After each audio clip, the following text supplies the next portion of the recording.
A local author is gaining national attention ahead of a big book release. Mark Arax his story, A Kingdom from Dust, took home a James Beard Foundation Journalism Award, which was held in New York City. Just so you know, that is a huge deal. Well, you'll soon be able to enjoy that award-winning story and more as you read his soon-to-be-released new book, The Dreamt Land. Joining us now to let us know where you can pick it up and an upcoming book signing, we've got the award-winning journalist and author himself. Please welcome Mark Arax, as well as Joel Pickford. He is a photographer and works with Mark, and we're just so glad that both of these talented men are here today. So thanks for your time. Well, thank you for having us. Wow. Nice to be here.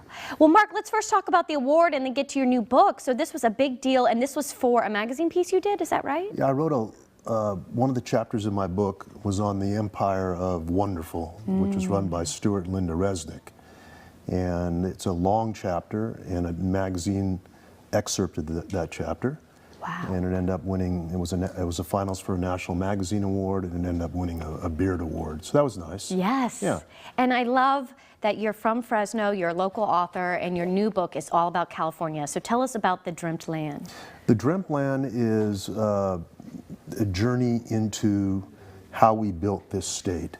And it starts in drought, it ends in flood, and then it tells the story of the system we built to move water from where it rains to where it doesn't rain. And I'm on the land. I'm on the land with farmers, with folks in the Delta, looking at these water wars to see if there's some way that we can solve them to get folks to talk to each other. And each region believes that it's got the righteous draw to the water. And so I'm there, listening and getting dusty and figuring out this dilemma we have, this major dilemma.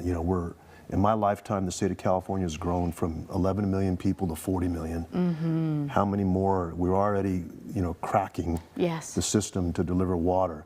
So how much more can we take? How do we do it more creatively? And it's an important issue. No, it's important. I try to make it lively because a book on water can put people to sleep. So this is a book that I think the writing of it, the storytelling, I throw my own story in here. My grandfather coming here in 1920 as a survivor of the Armenian genocide. Wow. And he started a farm.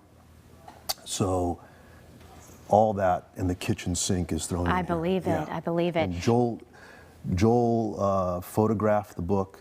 There's some incredible photographs in there.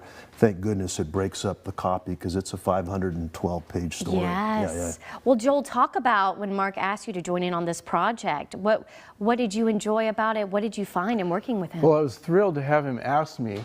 So I started by reading the manuscript. It's a brilliant manuscript.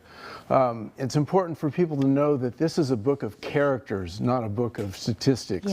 And the characters are what really drive the narrative and make it such a great reading experience.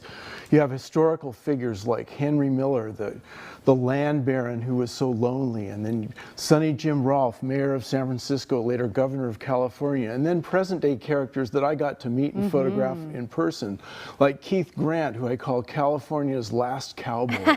At 80 plus years old, he still saddles up every day and works his cattle in the dry hills of Western Kern. Oh, it's so cool. Well, Mark, this is just such a powerful book, and I'm so glad that you're going to be signing books on Friday, May 17th. Is that right? Yeah, the national launch of the book is going to happen on May 17th in Clovis at the Veterans Memorial. From 7 to 9. 7 to 9. We're going to try to fill that place up, which is not an easy gig for a writer, folks here in the Valley have a hard time with their story. They're a little embarrassed of their story. What we created here in the Valley is the most magnificent agricultural machine that's ever been created in humanity. And we kind of shy away from it. We don't want to tell that story. So we're going to tell that story. We need to own it. It's something to be proud of. Yes, and I know your book just illustrates that. Joel, what did you like most about working on this project? I got to see parts of California I'd never seen before.